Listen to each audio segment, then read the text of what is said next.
আসসালামু আলাইকুম। আমার চ্যানেলে আপনাদের সকলকে স্বাগত। বাংলাদেশের এখন কোন সাধারণ জনগণকে যদি আপনি জিজ্ঞেস করেন যে ফেব্রুয়ারিতে যে নির্বাচন হবে, ডক্টর ইউনূস সরকার বলছে 100%, আপনি কি বিশ্বাস করেন? 10 জন জনগণের মধ্যে 9 জন জনগণ অকপটেই বলে দিবে আমি এখনো বিশ্বাস করি না যে ফেব্রুয়ারিতে আদৌ নির্বাচন হবে। কেন জনগণ বিশ্বাস করতে পারছে না ডক্টর ইউনূস সরকারকে? তার মেইন রিজন হচ্ছে এই নির্বাচন যে হবে বলতেছে, এই নির্বাচনের মধ্যে জাতীয় পার্টি এবং বাংলাদেশ আওয়ামী লীগকে এই নির্বাচনে অংশগ্রহণ করতে দেয়া হবে না। দ্বিতীয় ব্যাপার হচ্ছে 14 মাসে সাধারণ জনগণের যে আস্থা ছিল ডক্টর ইউনূসের প্রতি, ডক্টর ইউনূস বাংলাদেশের মধ্যে নতুনত্ব নিয়ে আসবে, রাজনীতিতে অনেক কিছু পরিবর্তন করবে, দেশের মধ্যে গণতন্ত্র ফিরিয়ে আনবে, কিন্তু সকল কিছুই তার উল্টো ঘটেছে। জনগণের বিশ্বাস নিয়ে খেলেছে, দেশটাকে 14 মাসে ধ্বংস করে দিয়েছে। এমন কিছু করে দেখাতে পারে না যে জনগণ এই ডক্টর ইউনূস সরকারকে বিশ্বাস করবে। তাই ডক্টর ইউনূস যে জিনিসটা বলে 100% হবে, জনগণ তার উল্টোটা চিন্তা করে। তাই ডক্টর ইউনূস বারবার মানুষকে বোঝানোর চেষ্টা করছে ফেব্রুয়ারিতে নির্বাচন হবে, এবং বাংলাদেশের অ্যান্টি আওয়ামী লীগ যত রাজনৈতিক দল আছে তারাও জনগণকে বিশ্বাস করানোর চেষ্টা করছে ফেব্রুয়ারিতে অবাধ ও সুষ্ঠু নির্বাচন হবে। তবুও জনগণ বিশ্বাস করছে না, কারণ যে নির্বাচন আওয়ামী লীগ থাকবে না, জাতীয় পার্টি থাকবে না, সেটা আবার কেমন নির্বাচন? বিশ্বাস করলেও কি হবে, না করলেও কি হবে? এটা হচ্ছে একটা ভাই ভাই নির্বাচন। কারণ বাংলাদেশের 50 থেকে 60% জনগণকে রিপ্রেজেন্ট করে জাতীয় পার্টি এবং বাংলাদেশ আওয়ামী লীগ। এত বড় দুইটা দলকে নির্বাচনের বাইরে রাখা হবে, এটা কি জনগণ মেনে নিবে? কখনোই মেনে নিবে না। কারণ বাংলাদেশে আমি ধরে নিলাম 1 নম্বরে আওয়ামী লীগ বড় দল, 2 নম্বরে যদি বিএনপি, 3 নম্বরে হচ্ছে জাতীয় পার্টি। এখন 1 আর 3 নম্বর বড় দলকে নির্বাচনের বাইরে রাখবে, কারণ তাদের গায়ের জোর আছে, তারা ফেসিস্ট, আর জাতীয় পার্টি ফেসিস্টের দোসর বলে। আরে ভাই, কে ফেসিস্ট কে ফেসিস্টের দোসর জনগণ ভোটের মাধ্যমে নির্ধারণ করবে।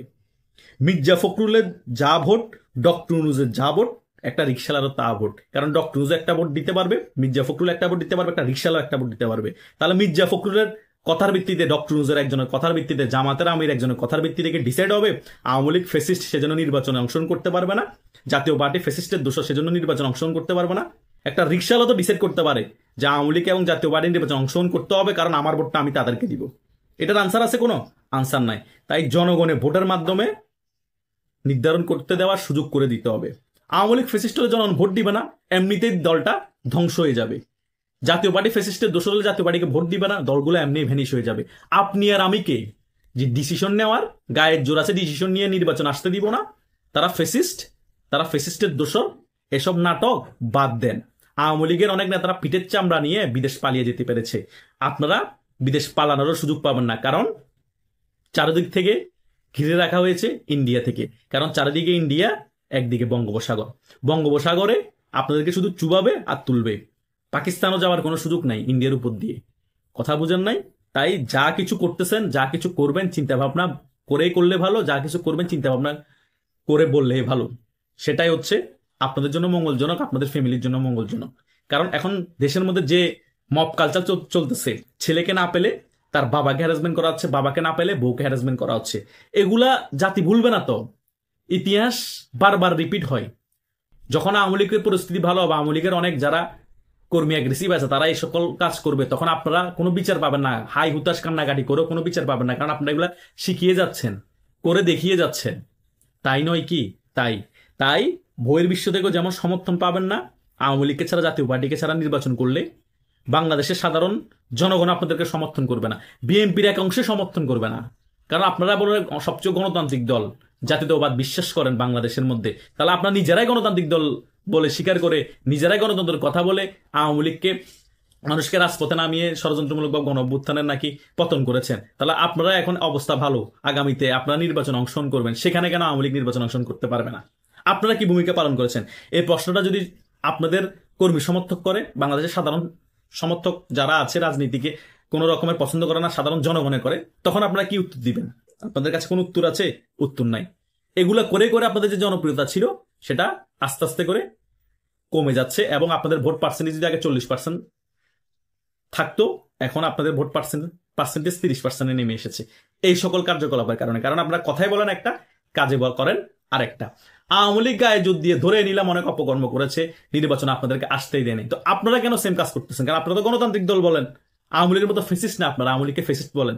তাহলে আপনারা সেম কাজটা যখন শেখ হাসিনা যা করেছে সেম কাজটা ফলো করতেছেন, বরং আরো বাড়াই করতেছেন, তার মানে আপনারা আওয়ামী লীগ থেকে বড় ফেসিস্ট, এবং বাংলাদেশে এটাই রাজনৈতিক কালচার, এখানে ফেসিস্ট মেসিস্ট কোনো কিছু বলতে নেই, এগুলো জাস্ট পছন্দ করি না সে কারণে ট্যাগ লাগানো। এটা আপনাদের কার্যকলাপ তো ক্লিয়ার হয়ে গিয়েছে। এটাই হচ্ছে মেইন কথা। বাংলাদেশের মধ্যে এখন অ্যান্টি আওয়ামী লীগ কিছু রাজনৈতিক দল আছে, তারা ডিসাইড করেই রেখেছে নির্বাচন না হলেও ভালো, 4 ফেব্রুয়ারিতে নির্বাচন হয়ে গেল, যদি আসন ভাগাভাগি হয়ে যায় কোনো সমস্যা নাই। কিন্তু তারা এটা বলে গিয়েছে নির্বাচন হয়ে যাওয়ার পরে সরকারটা টিকবে কিনা। গায়ে যদি ধরে নিলাম, স্ট্রিমগুলো চালিয়ে দমন নিপীড়ন করে, আওয়ামী লীগের থেকেও বেশি দমন নিপীড়ন করে আমরা 5-10 বছর খেয়ে গেলাম। এরপর তো আওয়ামী লীগ ফিরে আসবে। পৃথিবীর মধ্যে এমন কোন নজির দেখাতে পেরেছেন, ইতিহাস দেখাতে পেরেছেন যে কোনো একটা সরকার বা রাজনৈতিক দলের পতন হয়ে গিয়েছে আর সে কখনো আর জীবনেই ফিরে আসে নাই? যে ক্ষমতা এসেছে আজীবন খেয়ে গিয়েছে, এরপরে তার ছেলে এসেছে, এটা তো আর এক না দেশ না বাংলাদেশ। তো সেটা বাংলাদেশে পসিবল না। পৃথিবীর মধ্যে যে রাজনৈতিক দল স্বাধীনতার নেতৃত্ব দিয়েছে, সে রাজনৈতিক দলকে আবার স্বাধীনতা অর্জনের পর ওই দেশে তাকে নিষিদ্ধ করা হয়েছিল। একমাত্র এর আগে একটা দেশ ছিল, সেটার নাম হচ্ছে ঘানা। ঘানার মধ্যে এটা হয়েছিল। পরবর্তী নিষিদ্ধ করার পরে কিন্তু 10-15 বছরের মধ্যে কামব্যাক করেছিল ওই রাজনৈতিক দল। তো বাংলাদেশও সেম কাজটা হয়েছে, রাজনৈতিক ভাবে তাদের কার্যক্রম নিষেধাজ্ঞা দেওয়া হয়েছে, কিন্তু এই রাজনৈতিক দলটা ছিল বাংলাদেশের স্বাধীনতার নেতৃত্বদানকারী দল। তো 10 বছর ধরে নিলাম ক্ষমতার বাইরে রাখলেন গায়ের জোর দিয়ে, স্ট্রিমলার চালিয়ে। তো 10 বছর পরে তো ফিরে আসবে, ইতিহাস তো তাই বলে, তাই না? তাই কোন রকমের প্ল্যানিং করেন, যেটাই ডিসাইড করে নির্বাচন হবে বা হবে না, যতই মেটিকুলাস ডিজাইন করেন, কোনো লাভ হবে না। শেখ হাসিনার মতো এত আয়রন লেডির মতো নেত্রীকে আপনারা মেটিকুলাস ডিজাইন করে যদি ফেলে দিতে পারেন, তাহলে শেখ হাসিনা এবং শেখ হাসিনার মেয়ে পুতুল এবং সজীব জয়েদের এদেরও ক্যাপাসিটি আছে আপনাদেরকে মেটিকুলাস ডিজাইন বলেন আর আন্দোলন সংগ্রামের মাধ্যমে বলেন, কূটনীতিকভাবে বলেন, ফেলে দেওয়ার ক্ষমতা রাখে। আর আওয়ামী লীগের ফাইন্যান্সিয়াল ভাবে ওরা শক্ত আছে, সাংগঠনিক ভাবে দক্ষতা আছে, কর্মী জনবল সকল কিছুই আছে, বাংলাদেশ জনসমর্থন আছে, বহির্বিশ্বের সমর্থন আছে। তো তাহলে এত কিছু বুঝার পরও জানার পরও কেন গায়ে জোর দিয়ে ক্ষমতায় থাকতে যাচ্ছেন? মনে করছেন আওয়ামী লীগকে ভাবে কোনটা রেখে রেখে আমরা আজীবন ক্ষমতায় থেকে যাব, খেয়ে যেতে পারবো? সম্ভব না। শেখ হাসিনা এটা চিন্তা করেছে, পারে নাই। 2041 বলতো, 2025 সালে কেল্লাফত হয়ে গিয়েছে, এর আগে কেল্লাফত হয়ে গেছে 24 সালে 5 আগস্ট। হয়নি, হয়েছে তো, এগুলো তো আপনাদের সামনে। উদাহরণ তো বারবার টানা লাগে না, কোথায় 2041 আর কোথায় 2024, বুঝেন নাই? 15-16 বছর আগে কেল্লাফত হয়ে গিয়েছে। তাই আপনারা যারা বলতেছেন আওয়ামী লীগের কখনো ক্ষমতা আসবে না, দেখবেন যে আওয়ামী লীগ 1 বছরের মধ্যেই এমন কিছু ঘটে গিয়েছে, বাংলাদেশের ক্ষমতায় না আসলে অন্তত বাংলাদেশের সবচেয়ে প্রভাবশালী রাজনৈতিক দলের একটা হয়ে গিয়েছে। কথা বুঝেন নাই? এটাই হচ্ছে বাংলাদেশের বাস্তবতা। আর বাংলাদেশের জনগণ মুহূর্তে মুহূর্তে মুড সুইং করে, যাকে ঘৃণা করে তাকে আবার বুকে জড়িয়ে ধরে ভালোবাসতে সময় নেয় না। আওয়ামী লীগকে 5 আগস্টের আগে যেমন অনেকে ঘৃণা করেছে, তারা এখন 5 আগস্টের পরে এই সরকারের শাসনামল দেখে, বিএনপির কার্যকলাপ দেখে আওয়ামী লীগকে আবার বুকে টেনে নিয়েছে। এটাই বাস্তবতা। তাই বাংলাদেশের যে কোনো মুহূর্তে যে কোনো কিছু সম্ভব। অহংকার পতনের মূল। তাই অতি বেশি প্রতিহিংসা পরায়ণ হওয়া কখনোই ভালো না নিজেদের রাজনৈতিক দলের জন্য এবং দেশের জন্য। যেটা বিএনপি করেছে, এটার ফল কিন্তু বিএনপি ভোগ করবেই, এটা 100% লিখে রাখেন। কারণ ইতিহাস কাউকে ক্ষমা করে না।